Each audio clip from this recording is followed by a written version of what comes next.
नमस्कार। आज हम सफर पर निकलने वाले हैं जामनगर की स्वाद गलियों में। चलिए इस विश्लेषण में गहराई से जानते हैं कि जामनगर के खाने में ऐसा क्या है जो उसे इतना अनोखा और जबरदस्त बनाता है। तो आखिर ऐसा क्या है जामनगर के खाने में? मतलब वो जो तीखापन है, वो जबरदस्त स्वाद है, वो आता कहाँ से है? समझिए, हमारा ये सफर इसी कुलिनरी सीक्रेट को उजागर करने की एक कोशिश है।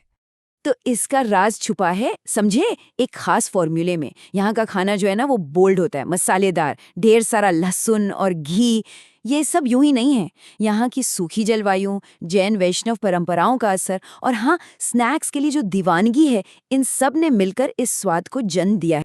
अच्छा, सबसे पहली बात जो जामनगर के खाने को अलग बनाती है, वो है इसकी पहचान। गुजरात के दूसरे शहरों में खाने में जो हल्का मीठापन मिलता है ना, जामनगर उससे बिल्कुल अलग है। यहाँ का स्वाद ज्यादा देहाती और कहीं ज्यादा तीखा है।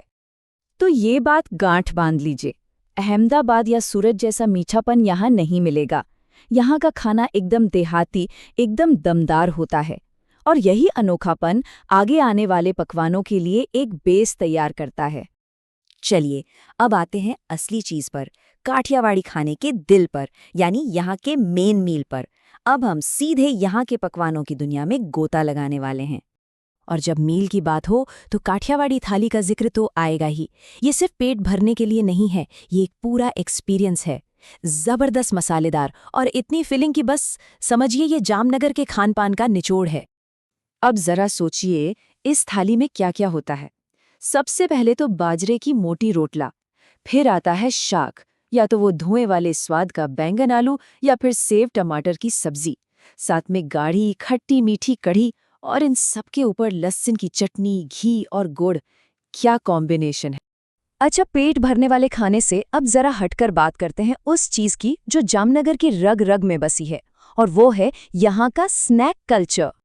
ये देखिए, ये बहुत मजेदार है। जामनगर की हर चीज में एक अपना ट्विस्ट है। बाहर की दाबेली थोड़ी मीठी होती है, लेकिन जामनगरी दाबेली कम मीठी, ज्यादा तीखी। यही हाल भजिया का है। बाहर हल्के फुल्के, यहाँ मोटे, कुरकुरे और जबरदस्त मसालेदार। और स्नैक्स की लिस्ट यहीं खत्म नहीं होती। समझिए, सुबह की शुरुआत होती है नरम नरम गठिया से, फिर दिन में कचौरी जो कहीं और से छोटी और ज्यादा तीखी होती है, और शाम होते होते तो हर तरफ बस गर्मा गर्म भजिया का राज होता है। अब इतना सब तीखा और मसालेदार खाने के बाद कुछ तो चाहिए ना जो स्वाद को बैलेंस करे। तो चलिए अब बात करते हैं मिठाइयों और यहाँ के मशहूर पेय की। यहाँ के मिठाइयाँ भी खाने की तरह ही बहुत दमदार होती हैं, एकदम गाढ़ी, मजबूत और एनर्जी से भरी हुई। जैसे सुखड़ी हो गई, जो गेहूं और गुड़ से बनती है, या फिर मोहन थाल, स्वाद में एकदम लाजवाब। और पीने में देखिए, दो चीजें यहाँ की जान है।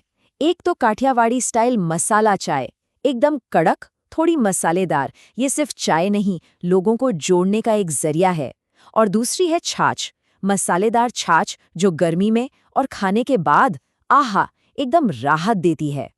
तो अब जब इतना कुछ जान लिया है, सवाल यह है कि ये सब मिलेगा कहाँ। तो अब सबसे बड़ा सवाल, ये सब लाजवाब खाना मिलेगा कहाँ। चलिए इसके लिए एक छोटी सी गाइड देखते हैं।